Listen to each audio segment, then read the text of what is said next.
ባለፉት 9 ወራት በሁለትዮሽም ሆነ ባለብዙ ወገን የኢትዮጵያ ዲፕሎማሲ ግንኙነቶች የተለያዩ ስኬቶች ተገኝተዋል። ከዚህ ውስጥ መጠቀስ የሚችሉት ኢትዮጵያ በብሪክስ መድረክ ውጤታማ ተሳትፎ አድርጋለች።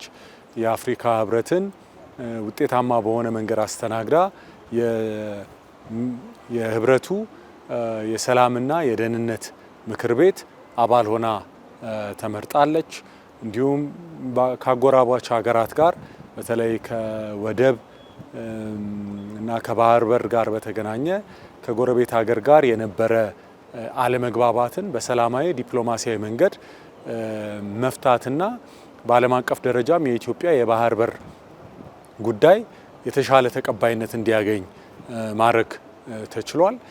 በኢትዮጵያ ውስጥ ተግባራዊ እየተደረጉ ያሉ የኢኮኖሚ ሪፎርሞች እና ሌሎችም እንቅስቃሴዎች የኢትዮጵያን አቅም ተጽዕኖ ይበልጥ እያጎሉ ለትብብር የምትፈለግ ሀገር ሆና ኢትዮጵያ እንድትታይ ይበልጥ እያገዙ ይገኛሉ። እንግዲህ የአንድ ሀገር ዲፕሎማሲያዊ ስኬት ከሚመሰረትባቸው ነገሮች አንዱ የሀገሪቷ የኢኮኖሚ አቅም እና የውስጥ አቅም እና ጥንካሬ ናቸው።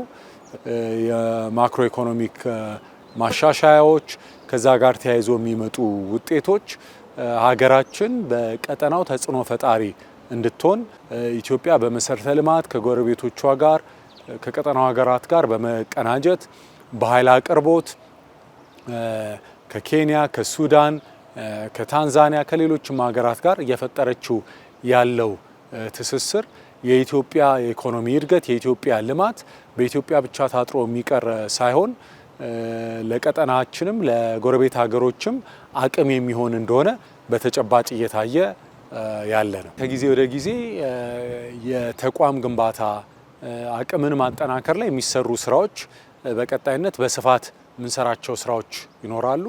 ያ እንዳለ ሆኖ ባለን አቅም ብሔራዊ ጥቅምን አገራዊ ጥቅምን ማዕከል ያደረገ ያንን በተመለከተ የጠራ የነጠረ የተለዩ የሀገርን ጥቅሞች ለይቶ ያንን ተግባራዊ ለማድረግ እውን ለማድረግ የሚንቀሳቀስ ዲፕሎማሲያዊ አካሄድ በመከተል የተሻለ ውጤታማ ሆነናል ብለን እናስባለን።